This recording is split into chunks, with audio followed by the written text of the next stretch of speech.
That's a Ooh, that is sexy damn drink. Damn sexy drink.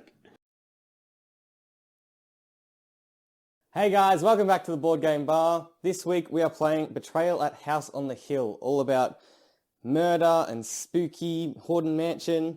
I haven't played it yet, we'll play it soon. But we are making a New York Sour to go with this.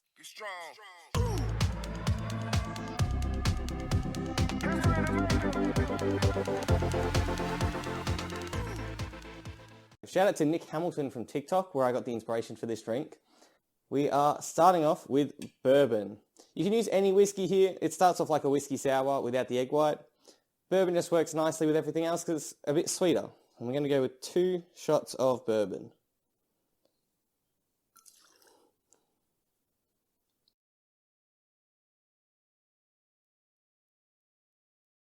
I'm using Woodford Reserve because that's what I have. If you have something else, use something else. It's entirely up to you. Next, we're going to get our lemon juice. We're going to go with 30 mils.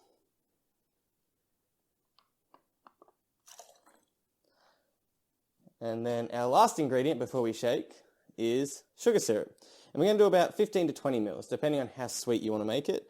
And if you're using a different whiskey and want it a bit sweeter, then maybe you'll up it a little bit more. Judge it based on what you like. That's what we're all about here. That is everything we need so far. So now we get our shaker, about 3/4 full with ice.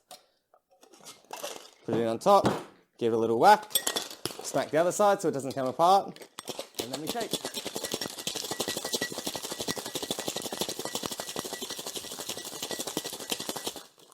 Once it's done, give it a little smack, bring our glass over, get our strainers, and we're going to double strain this into our glass. We have our lovely clear ice cubes that we make using the cooler method.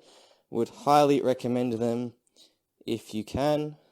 They'll just make your drink a lot nicer and they'll stay colder for longer because they melt slower. And now where a New York Sour gets different is we're getting wine and we're going to float this on top. So any sort of fruit forward wine will work really well here, but again, whatever wine you've got. I got this in a Christmas hamper, so that's what I'm using. To layer, we're going to get our bar spoon and just use this to make sure the wine pours down the side of the glass and then it should float on top. Doing about a shot's worth. And you see you get that really nice layered colour, the sort of red down into the orange. And that's sort of coming back to our Betrayal at House on the Hill. That's the evil. It's coming for all the good stuff. It's good stuff too though. So let's give it a try. Give it a go. Do we stir it or do we just drink it? No, you leave it as is. So it's supposed to be served layers and then you sort of try and take a big enough sip that you sort of get a bit of both. Again, you get a bit more of the wine at the start and probably a bit more of the mix at the end. Oh yeah, you get the tannins from the wine straight up, but then they quickly replace with that bourbon.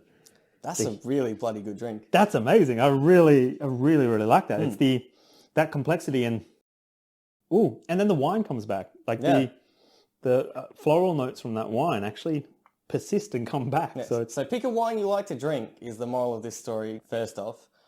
And you're going to taste a fair bit of the bourbon too. So I think bourbon works really well with wine. Yep. I think that'll work better than sort of like a real peaty scotch or something like that.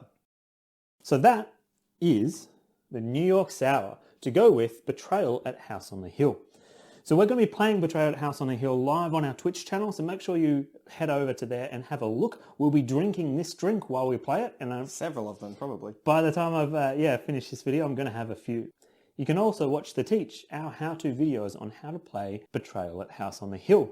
We'll also add the video on demand or VOD for our live stream once that is done. So if you missed our live stream, you can check us out on that video as well. Thanks for joining us in this video, and we'll see you in the next one. Thanks, guys. Bye.